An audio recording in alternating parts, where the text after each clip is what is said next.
नमस्कार, मी डॉक्टर उदय निरगुडकर. नगरपालिकांचा रणसंग्राम या आमच्या विशेष कार्यक्रमात आपलं स्वागत. नगरपालिका निवडणुकांचा निकाल लागून आता हा आजचा तिसरा दिवस. पण या निकालानंतर उघडलेला धुराळा अजून काही खाली बसायला तयार नाही. सत्ताधारी शिवसेना भाजपला या निवडणुकीत घवघवीस लक्षणीय असं यश मिळालं, तर दुसरीकडे काँग्रेस आणि राष्ट्रवादीला एक प्रकारे पराभवाचा सामना करावा लागला.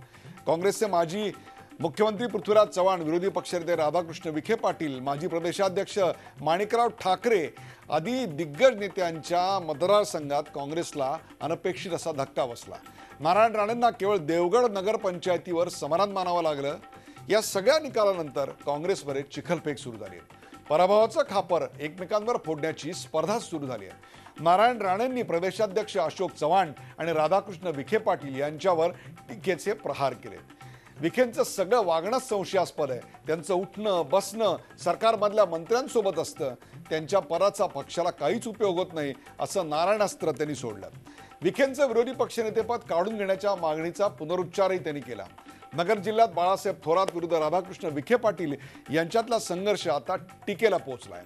विखे पाटलांच्या पक्षविरोधी धोरणामुळेच राहत्यात पराभव झाल्याची टीका बाळासाहेब थोरात यांनी केली. सत्ताधाऱ्यांसोबत हात मिळवणी करून ते पक्षातल्या नेत्यांना छळतायत असा आरोप थोरातांनी विखेंवर केला. काँग्रेसच्या पराभवाला खरंच विखे पाटील एकटेच जबाबदार आहेत? विखे पाटलांवर काँग्रेस नेत्यांकडून एवढी जहाल टीका आज का होतीये? सरकारच्या विरोधात आवाज उठवण्यात विखे कमी पडतायत का? त्यांच्या विरोधी पक्ष नेते पदावर कोणाचा डोळा आहे का? काँग्रेसमध्ये सुरू असलेली ही सुंदोपसुंदी थांबणार कधी? आणि या पराभवानंतर काँग्रेस आत्मपरीक्षण करणार का? यासारख्या असंख्य प्रश्नांवर आज रोखठोक चर्चा करण्यासाठी आपल्या सोबत आलेत काँग्रेसचे ज्येष्ठ नेते आणि विधानसभेतले विरोधी पक्षनेते राधाकृष्ण विखे पाटील.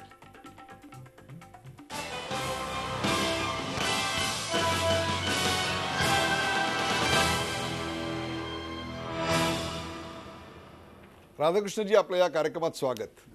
आज तिसरा दिवस आहे नगरपालिकांच्या निवडणुकांचा निकाल लागलेला, परंतु धुराळा अजून काही खाली बसायला तयार नाही.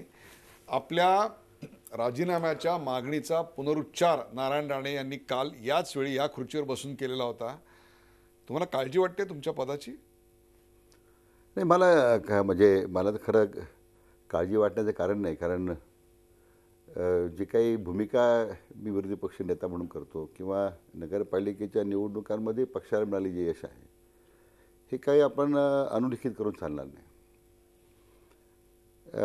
आता राणेसाहेब ज्येष्ठ नेते आहेत, ते माझे नेते आहेत, आणि त्यामुळं त्यांनी जी टीका काही केली असेल, मला असं वाटतं की खरं म्हणजे ही टीकातच माझी त्याच्यामध्ये चार चौकटीत पक्षाच्या राहूनच या संदर्भात चर्चा होण्याची आवश्यकता आहे. परंतु ठीक आहे, ते नेते आहेत, त्यांनी काही सूचना केल्या असतील किंवा त्यांची काही नाराजी असेल, त्याबद्दल मला माहीत नाही, कारण ते माझ्याशी कधी बोलले नाहीत. परंतु मी म्हटल्याप्रमाणे चार चौकटीत राहूनच पक्षाच्या या संदर्भात अधिक चर्चा करणं उचित राहील असं मला वाटतं. काल अशोक चव्हाण यांनी देखील असंच मत व्यक्त केलं की पक्षाच्या चौकटीत राहूनच अशा गोष्टींची चर्चा व्हायला पाहिजे. परंतु नारायण राणे यांनी यापूर्वी देखील आपली जेव्हा नेमणूक झाली तेव्हा असेल किंवा अशोक चव्हाण यांची नेमणूक झाली तेव्हा असेल, या दोन्ही वेळेला त्यांनी थेट माध्यमांकडे जाऊन आपली नाराजी नोंदवलेली होती. परंतु आपल्या जिल्ह्यातले बाळासाहेब थोरात, जे मितभाषी मृदुभाषी म्हणून प्रसिद्ध आहेत, संयमी अशा प्रकारचं त्यांचं व्यक्तिमत्व आहे, त्यांनी थेट कधी नव्हे ते माध्यमांकडे येऊन आपल्या नेतृत्वावर, आपल्या पक्षनिष्ठेबद्दल, आपल्या पक्षविरोधी कारवायांबद्दल थेट बोट ठेवलं. त्याबद्दल काय सांगाल? खरं म्हणजे मला तेच आपल्याला विनंती करायची आहे की हे जे काही पक्षांतर्गत कुरबुरी ज्यांना वाटतं की कोणाच्या विरुद्ध कोण कारवाई करतं, कृती करतं, त्याला पक्षाचं एक वेगळं व्यासपीठ आहे आणि पक्षांतर्गत ती चर्चा जर त्यांनी केली असतं बरं झालं असतं. पण एक गोष्ट मला बरं वाटलं की किंवा बाळासाहेब बोलायला लागले आता, त्यामुळं म्हणजे गेली 1.5 वर्ष सभागृहात कधी आपण पाहिलं नाही त्यांना बोलताना. खरं म्हणजे त्यांनी, माझी अपेक्षा एवढीच आहे बाळासाहेबांकडून की त्यांनी संगमनेरच्या बाहेर आलं पाहिजे. म्हणजे संगमनेरच त्यांनी राज्य आणि देश त्यांचा जो केलेला आहे, त्यांचं जे संगमनेरच्या बाहेर राज्य आहे, आणि त्याच्यात मला वाटतं राज्यामध्ये जर ते फिरले असते तर राज्यामध्ये निश्चितच आम्ही जे गेले विरोधी पक्ष नेते म्हणून आम्ही काम करतो किंवा पक्षाचे नेते राज्यात फिरत आहेत, पक्षाच्या कार्यकर्त्यांमध्ये एक उत्साह आहे, आणि मी त्याच्याबद्दलही मी आपल्याला सांगेल कशामुळे तो आहे. तर मला असं वाटतं ही टीका त्यांनी केली नसती, पण हरकत नाही. मला असं वाटतं की त्यांच्या या त्यांचा वैयक्तिक छळ होतोय असा त्यांनी आरोप केला. तुमच्या नेतृत्वाच्या कार्यपद्धतीबद्दल फक्त आक्षेप नाही आहे, तर तुम्ही वैयक्तिक छळ केलात असं काय आहे तुमच्या आणि त्यांच्यामध्ये? कुठलं पद आहे की ज्या पदावरून आत्ता काही प्रॉब्लेम निर्माण झालेत? त्यांच्या घरातल्या कोणाला त्यांना लॉन्च करायचं आहे आणि त्याला तुमचा विरोध आहे, का तुमच्या घरातल्या कोणाला कुठलं पद हवं आहे म्हणून त्यांचा विरोध आहे? काय आहे असं दोघांच्यामध्ये, का तुम्ही अशी कुठली जुनी फाईल ओपन केलेत की ज्याचा त्रास होतोय? मला माहीत आहे त्यांच्या मनात काय आहे. म्हणजे मी तर कसं छळवाद करणारा माणूस नाही आहे. खरं म्हणजे मी जी काही भूमिका मांडतो ती जाहीरपणे मांडतो. म्हणजे पक्षाच्या बद्दलची असेल किंवा राजकीय भूमिका मांडायची असेल तर जाहीरपणे मांडतो. त्यामुळे त्यांच्या मनात काय असेल तर मला माहीत नाही. म्हणजे त्यांना त्यांचा त्यांचा आरोप कशासाठी आहे आणि कशामुळे ते करतात याची मला तर कल्पना नाही आहे. पण किमान त्यांनी केव्हा तरी पक्षश्रेष्ठींपुढे ते मांडावं. त्यांना जर वाटत असेल माझ्याबद्दल काय आक्षेप असेल तर मग पक्षश्रेष्ठी ज्या विचारतील आपण त्यांना सांगू त्या संदर्भात काय माझं मत आहे. म्हणजे जसे त्यांच्याकडे पत्ते आहेत तसेच तुमच्याकडे देखील त्यांच्या विरोधातले पत्ते तुम्ही तुमच्या हाताशी ठेवून दिलेले आहेत. जर आरोपांची किंवा विरोधाची धार तीव्र झाली तर तुम्ही थोरातांविरुद्धचे पत्ते टेबलावर ठेवणार. त्या पत्त्यांमध्ये काही जुन्या फायली आहेत असं ऐकतोय? नाही, पत्ते वगैरे काही नाही. असं आहे की मी कोणाचे पत्ते ठेवत नाही आणि काही फाईल ठेवण्याचा प्रश्नच नाही. म्हणजे खरं म्हणजे आपण एक मोकळ्या मनाने काम केलं पाहिजे. माझी तर भूमिका नेहमी विथ ओपन माइंड काम करण्याची आहे. मी मंत्री होतो नव्हतो, आजही विरोधी पक्ष नेता म्हणून काम करतो आहे. त्यामुळे तसं काही मांडण्याचं कारण नाही की आपण कोणाचे पत्ते ठेवण्याची आवश्यकता आहे.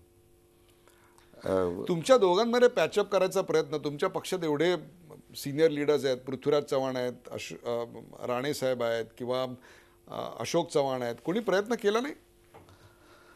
नाही, तशी काय आवश्यकता वाटली नाही. मला असं वाटतं की इतकं काही फार टोकाचं नाही ते. पण टीका तर टोकाची झाली तुमच्या दोघांकडूनही. नाही नाही, असं आहे की बाळासाहेबांनी मला वाटतं जी परवा नगरपालिके निवडणुकीनंतर प्रतिक्रिया दिली, मी तर कधी बोलतही नव्हतो. त्यामुळे स्वाभाविक मला त्यांनी जी काही प्रतिक्रिया दिली त्याबद्दल मी माझी टिप्पणी केली.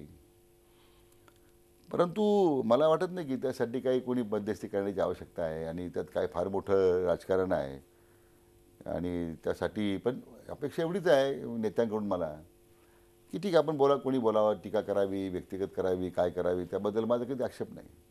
पण आपण जे संघटनेतून आलो, संघटनेतून मोठी पदं घेतली, मोठी खाती सांभाळली, जी कोणी ज्येष्ठ नेते आहेत, किमान विरोधी पक्षात असताना सरकारच्या विरोधात बोललं पाहिजे, बोलावं. विरोधी पक्ष नेता हा जरी नेता असला तरी सभागृहामध्ये एक सामुदायिक जबाबदारी असते.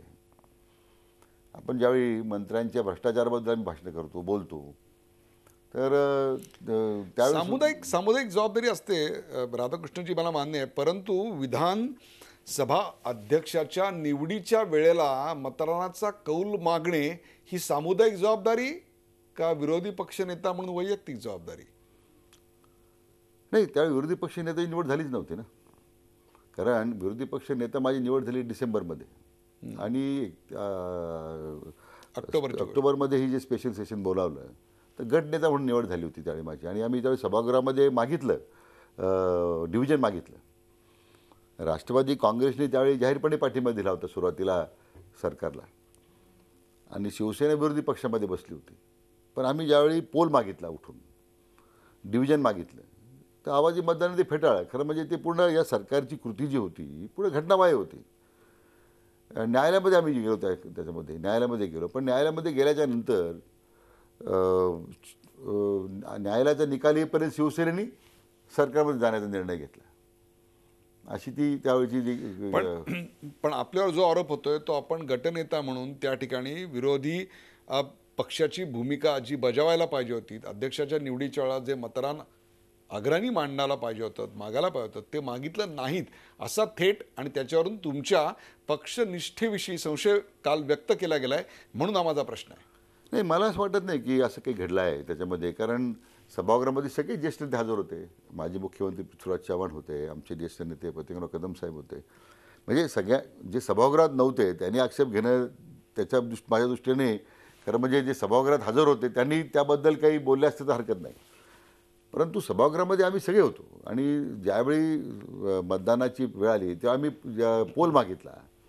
अशावेळी सरकारनं आवाजी मतदानानं ते त्यांनी जी काही मला वाटतं एक प्रकारची हुकुमशाहीसारखं सरकार पक्षामधून आवाजी मतदानानं तो निर्णय घेण्यात आला.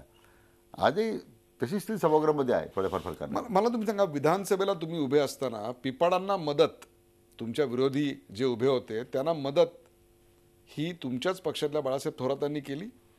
ते माझ्यावर उभे नव्हते या विधानसभेला. ह्या वेळेला शिवसेनेचे वेगळे उमेदवार होते. त्याच्या पाठीमागच्या विधानसभेला ते उभे होते. आता तेव्हापासूनच हे सुरू झालं. नाही, पण मदत केली मला कल्पना नाही त्याची. म्हणजे त्यांनी केली असेल तर असं आहे की जे काही मतदान झालं त्यावेळी आणि त्यावेळीच्या मतदानाच्या प्रक्रियेमध्ये जे घडलं, त्यावेळी काँग्रेसचे ज्येष्ठ नेते दिग्विजय सिंग हे त्या आमच्या सभेला आले होते. शेवटी काय की पुन्हा इतिहासाची प्रवृत्ती करण्यापेक्षा मला वाटतं खरं म्हणजे त्यांनी काय केलं नाही. कारण त्याच्यातच कुठेतरी राहत्यामध्ये पराभव का झाला याची बीजं रोवलेली आहेत, म्हणून मी हा प्रश्न विचारला. आपला राहत्यामध्ये पराभव जो झाला त्याच्या मागे बाळासाहेब थोरातांनी केलेल्या कारवाया आहेत असं वाटतं? नाही, मला असं वाटत नाही. कसं की मी काय त्या राहत्याची एकूण जी परिस्थिती आहे ती सुद्धा मला खरं विचार करण्यासारखी होती. कारण एक मॉडेल सिटी म्हणून राहत्याचं डेव्हलपमेंट झालं आहे. राहत्याचे संदर्भच वेगळे होते पूर्णपणे पराभवाचे. खरं म्हणजे लोकांची नाराजी तर माझ्यावर नव्हतीच, परंतु खरं म्हणजे एक तर स्थानिक उमेदवाराच्या बद्दलचा मुद्दा होता स्थानिक, आणि काही अन्य मुद्दे होते. पण मला असं वाटतं की ते रेकॉर्डर बोलण्यापेक्षा पण ते काही वेगळे मुद्दे होते त्याच्यामध्ये होते. सुदैवानं शिर्डीमध्ये 2.5 वर्षापूर्वी आमच्याकडून सत्ता गेली होती, ती परत आली. ती काँग्रेस पक्षाकडे आता आपला नगराध्यक्ष काँग्रेसच होणार आहे शिर्डीमध्ये, कारण ते शिर्डी शहर मोठं झालेलं आहे पुष्कळ. पण ती निवडणूक थेट लोकांमधून नव्हती, ती नगरसेवकांमधून आहे. बरोबर आहे. आणि राहत्याचा पराभव झाला आहे. मला वाटतं की ठीक आहे, मी त्याचं आत्मपरीक्षण करतोय कुठं चूक झाली, पण तो काही it was not a popular mandate. पण जसं तुमचा पराभव झाला तसाच पृथ्वीराज चव्हाणांच्या इथे तेच झालं दिसलं, माणिकराव ठाकरेंच्या इथे तेच झालं दिसलं. एक देवगडचा अपवाद वगळला तर नारायण राणे साहेबांच्या इथे पण तेच झालं दिसलं. मला सांगा, काँग्रेसच्या प्रत्येक दिग्गज नेत्याला बहुतांशी असा अनुभव का आला? 2 वर्षात विरोधी पक्ष नेता म्हणून किंवा विरोधी पक्ष म्हणून एक सक्षमपणे न उभारल्याची किंमत आहे? नाही, असं मला वाटत नाही. म्हणजे माझं ते म्हणणं आहे की म्हणजे काँग्रेस पक्ष सक्षमपणे उभा राहू शकला नाही असं काही आपण मानण्याचं कारण नाही. परंतु स्थानिक परिस्थितीवर बऱ्याच गोष्टी अवलंबून असतात. कारण काय की नगरपालिका निवडणुकी बहुतांश उमेदवार केंद्रित आहे. त्या प्रभागातले कोण उमेदवार आहेत, कोण उभं राहत आहे, पॉप्युलर मॅन्डेट कोणाचं आहे, ते काही म्हणजे जे काही मला चित्र दिसते माझ्यापुरतं मर्यादित जे बोलतो मी किंवा अन्य ठिकाणीसुद्धा मला असं वाटतं की काँग्रेस पक्ष कुठे कमी पडला असं मला वाटत नाही. कारण भाजप 298 वरून 850च्या पुढे का गेला, 900 पर्यंत जवळपास पोहोचला? हे कशाचं लक्षण आहे? चौपट. शिवसेनेचे सुद्धा इतकी प्रचंड त्यांना यश, घवघवीत यश मिळालं. काँग्रेस 700 वरून 600च्या आसपास खाली आलं आणि राष्ट्रवादी तर 1/3 1/4 खाली आलं. याला कारण काय मग? नाही, असं आहे की आपण जर आकडेवारी पाहिली, आपण लोकसभेला आमचा झालेला दारुण पराभव, 2 खासदार निवडून आले. विधानसभेला आम्ही 82चे 42 झालो. म्हणजे इतकं नावमेद झालेला आमचा कार्यकर्ता होता गाव पातळीवर, विधानसभा क्षेत्रामध्ये सुद्धा. राज्यामध्ये मला वाटतं राज्याच्या निर्मितीनंतर काँग्रेसची पिछाट एवढी कधीच झाली नव्हती. आणि त्याच्यातून परत पक्ष उभारणी करत मला वाटतं की 771 मत आमचे नगरसेवक होते गेल्या पंचवार्षिकला. आता 750 का 720 आहेत. म्हणजे काँग्रेसला आपलं जे ग्राउंड होतं ते रिटेन करण्यामध्ये निश्चितच मदत झाली. हा कार्यकर्त्यांचा आत्मविश्वास होता की जो आम्ही पुनर्निर्माण करू शकलो. असं की आता ठीक, भाजप सत्तेमध्ये आहे, त्यांनी काय या सरकारच्या ज्या नीती आहेत किंवा ज्या निवडणुकीत त्यांनी वापरलेलं जे अर्थकारण आहे भाजपानं, त्याचा एक मोठा त्यांना फायदा झाला. म्हणजे अर्थकारणाचा फायदा जो नोटबंदीचा जो जास्त व्हायला पाहिजे तो भाजपला झाला दिसतोय. हे एका बाजूला, परंतु घरात बसून निवडणुका जिंकता येत नाहीत, कार्यकर्त्यांना बळ द्यावं. नाही, मला तसं काही म्हणजे मला माहीत आहे त्यांचे आरोप म्हणजे कशामुळे ते करतं की त्यांनी केला आहे. काय हवंय नारायण? कारण शेवटी आपण जर मी म्हटल्याप्रमाणे जे 750 काँग्रेसचे नगरसेवक राज्यात निवडून आले, याच्यात बहुतांश विदर्भातला काही भाग होता जिथं त्यांना संधी मिळाली. सर्वात जास्त भाजपला भाजपला यश मिळाले. आता दुसरा टप्पा आता येतोच आहे. परंतु त्याच्यामुळे घरात बसल्यामुळे हे यश आलं का काँग्रेसला? आम्ही सगळी मंडळी विरोधी पक्ष नेता म्हणून, प्रदेशाध्यक्ष म्हणून आम्ही जे राज्यामध्ये फिरतोय, काम करतोय, ज्या प्रभावीपणे आम्ही पक्षाची भूमिका मांडतोय, सरकारचं अपयश मांडतोय, कुठेतरी कार्यकर्त्यांमध्ये एक मला वाटतं नवा आत्मविश्वास निर्माण झाल्याचं चित्र आहे. नाही तर ही काँग्रेसला संधी आलीच नसती 700 लोकांची. शेवटी आपण जर सर्व एकत्रित विचार केला पक्षाच्या परफॉर्मन्सचा, तर I think we should not be disheartened. मग असं असताना पक्षाचे नेते पक्षाच्या प्रदेश नेतृत्वावर टीका करताना का दिसत आहेत? मग ते बाळासाहेब थोरात असतील, नारायण राणे असतील. नारायण राणे तर त्यांच्या बांद्रे पोटनिवडणुकीच्या पराभवाला थेटपणे पक्षांतर्गत कारवायांना जबाबदार धरलेलं आहे. त्यांचा रोख कोणाकडे आहे तर उघड आहे.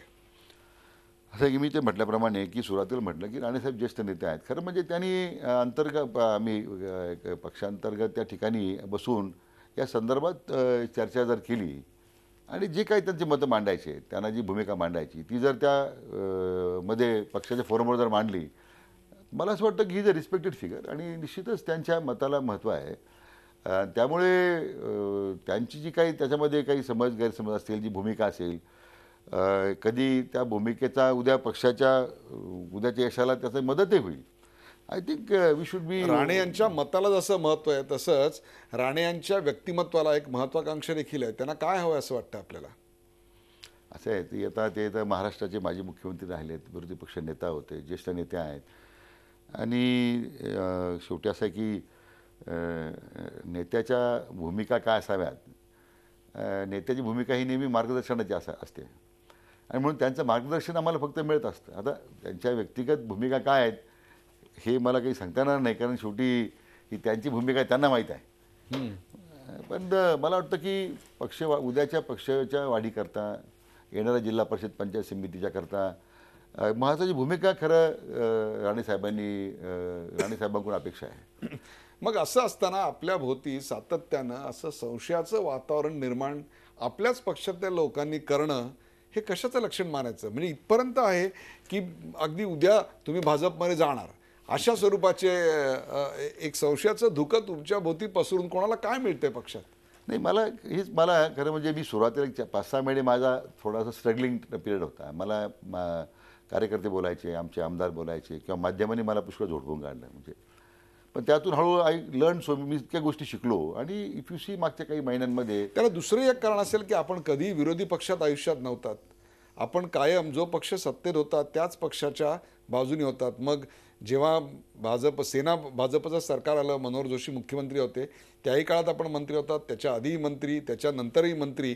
त्यामुळे विरोधी पक्षात बसण्याचा आपला अनुभव नव्या नव्हता. त्याच्यामुळे असेल अनुभव नवीन होता आणि शेवटी असं आहे की या सगळ्या प्राप्त परिस्थितीमध्ये पूर्वीच्या ज्या आपण विधानसभेच्या बलाबल पाहिलं, युतीचे विरोधी पक्ष नेते होते त्यावेळी 100चं बलाबल असायचं, पक्षाचा एकच अजेंडा असायचा.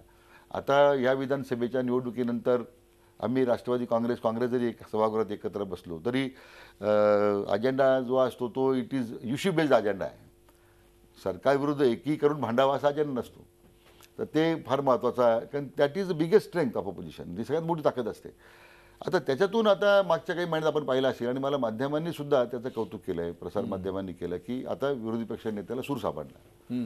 प्रत्येक इश्यूमध्ये आज सरकारला अटॅक करणं म्हणजे आता जो नंतर शेवटचा मुद्दा जो माननीय मुख्यमंत्र्यांच्या विरुद्ध मी हक्कभंग आणला, याच्या संदर्भात माझे कागद येतो याच्यावर आलेला, त्या आमदार त्या मंत्री झालेले निलंगेकर, तुम्ही जर तो हक्कभंग वाचला तर विधानसभेच्या काही वर्षांमध्ये इतका कायदेशीर धरून हक्कभंगाचा प्रस्ताव यापूर्वी दाखल झाला नव्हता.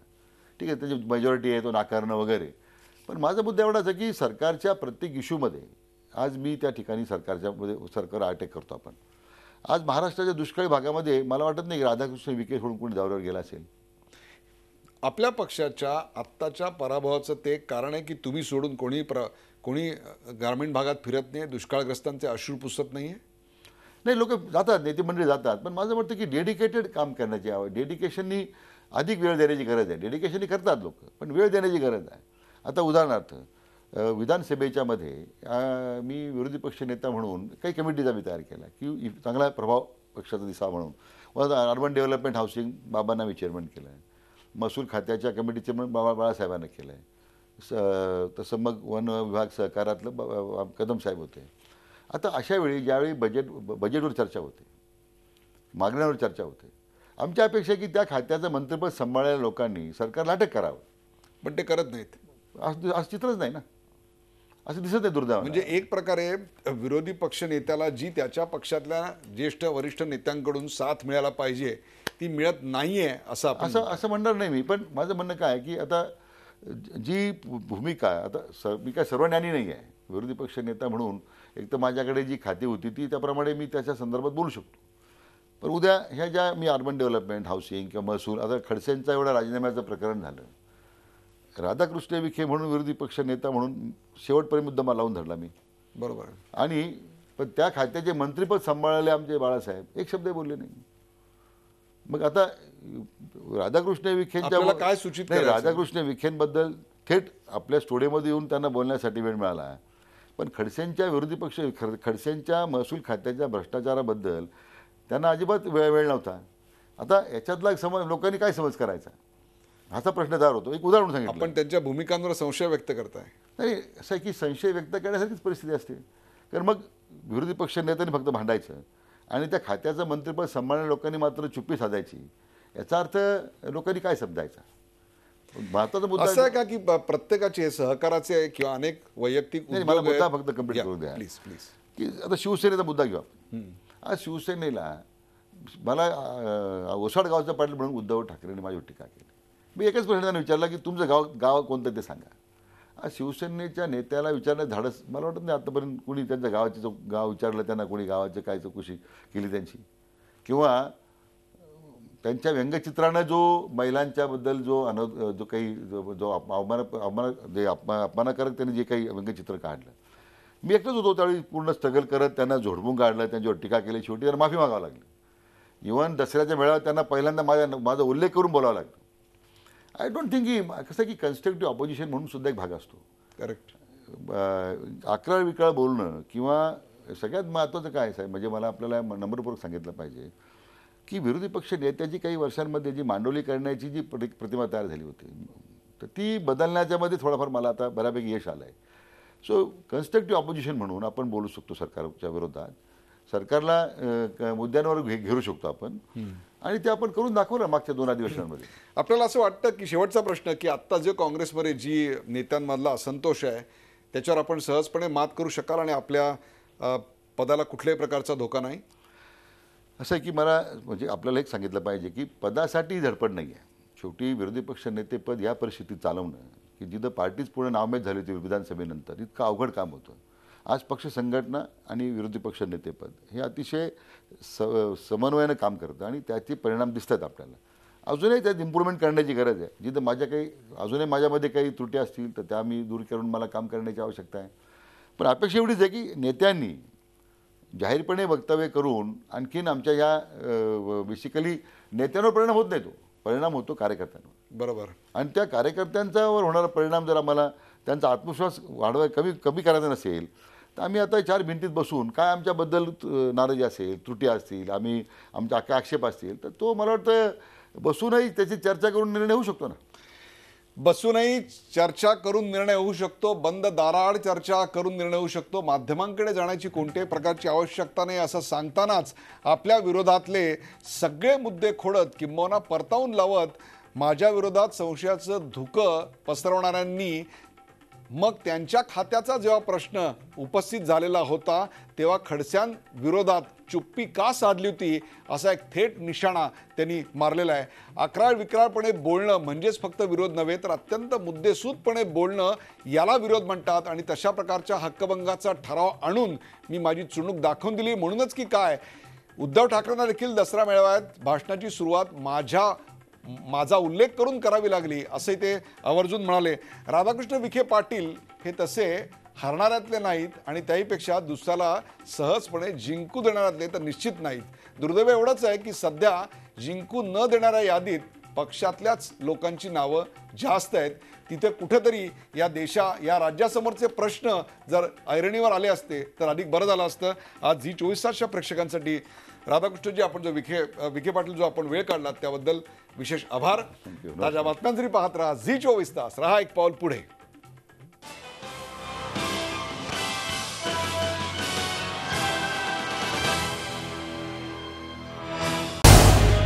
झी 24 तास रहा एक पाऊल पुढे.